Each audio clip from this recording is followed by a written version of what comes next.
यो चाहिँ हाम्रो इलाम जिल्लाको सन्दकपुर गाउँपालिका भित्र पर्छ अनि हाम्रो किरात राजा रानी यलम सुम्नेमा पारुङको शालिग रहेको छ। यो राम्रोसँग देखिन्छन् ठाकुरानी माई राजा देव भनेर लेखेको छ।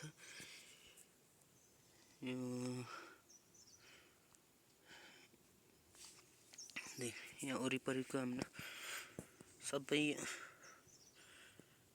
बारबेर गरेको काठहरू भत्किसकेको छ। बिचको धेरै सङ्कट अवस्थामा देखिएको छ। यसले पुनर्स्थापन गर्नको लागि हाम्रो सन्दकपुर गाउँपालिकाले म अनुरोध गर्न चाहन्छु ताकि हाम्रो सुम्नेमा पारुङ किराती राजा सुम्नेमा पारुङको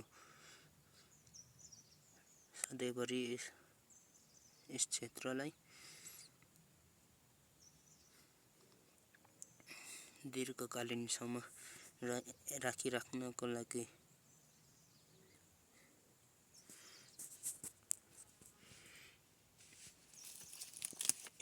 झारहरू पुरा पलाएको रहेछ। म चाहिँ यो झारहरू निकाल्दैछु।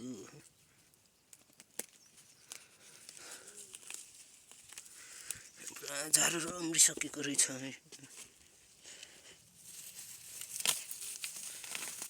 यो झारहरू पलाएको रहेछ। म चाहिँ यसले थोरै सरसफाइ गर्दैछु।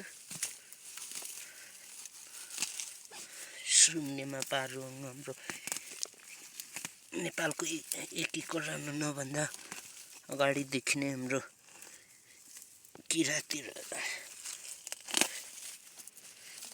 राजाहरू नेपालमा शासन गरेको। यो कयारी कके भिडियो जोगुङमा त